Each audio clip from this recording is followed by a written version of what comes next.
Rijon, les amis, c'est du très très lourd. Bonjour à tous et à toutes, j'espère que vous allez tous et toutes bien depuis la dernière fois.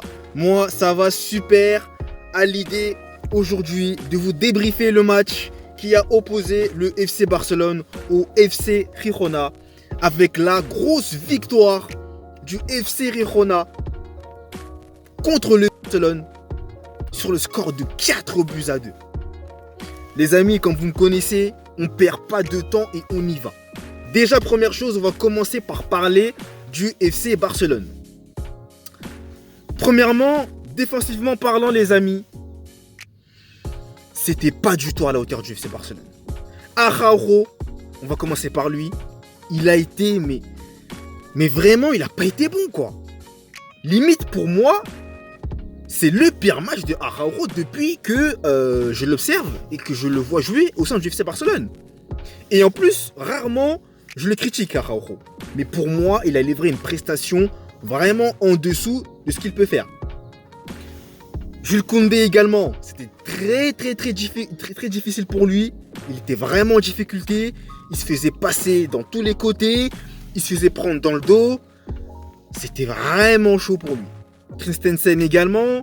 D'ailleurs, c'est l'un des principaux fautifs du premier but de Rijon, mais ça, on y reviendra plus tard. Et João Cancelo, en soi, c'est le seul, si on peut dire, au point de vue offensif, qui était assez intéressant à regarder. Voilà, il a tenté des petites choses qui étaient bonnes, mais lui aussi, défensivement parlant, il était en galère totale. Hein.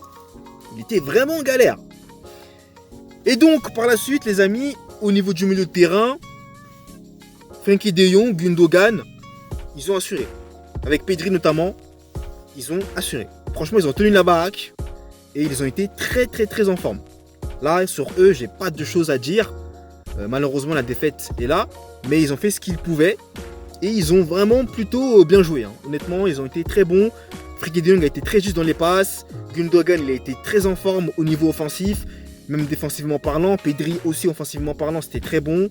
Il délivrait des bonnes passes, donc il n'y a rien d'autre à dire sur le milieu de terrain. Et en attaque, les amis, aïe, l'attaque. L'attaque, c'était compliqué. Hein. João Félix, pas très en vue. Et pour finir, Lewandowski, manque de réalisme, Lewandowski, c'est compliqué. Voilà, il est dans une période un peu douteuse. Je sais pas ce qui va se passer pour lui au fur et à mesure du temps, mais mon petit doigt me dit que ça va pas rester éternellement ainsi. Hein. Je vous le dis. Et puis Rafinha également qui tente mais qui ne marque pas. Ça commence aussi à devenir un peu fatigant à la longue, c'est clair. Et malheureusement, ça a été le cas encore hier soir contre Girona, qui, pour faire la transition, ont été mais d'une redoutable efficacité devant les buts. Ils auraient même pu marquer plus de buts.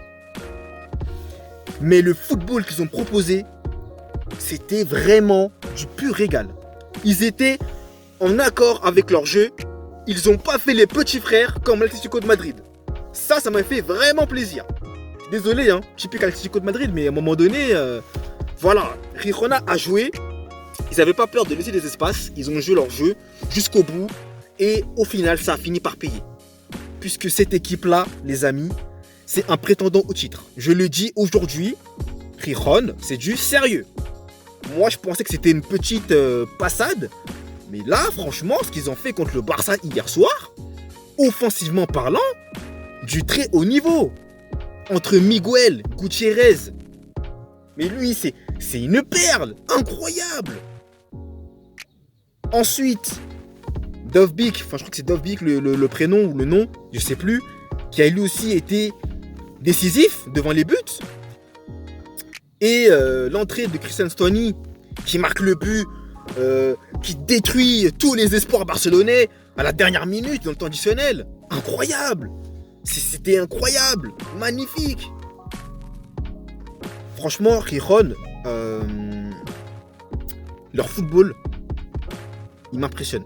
Je suis vraiment fan. Limite, je suis fan. Hein. Je vous cache pas que je suis vraiment fan. Et je les prends très au sérieux maintenant. Je les prends très au sérieux. Donc là, grâce à cette victoire de Gijón, ces derniers passent leader devant le Real Madrid et ils ont du coup pris 2 points d'avance.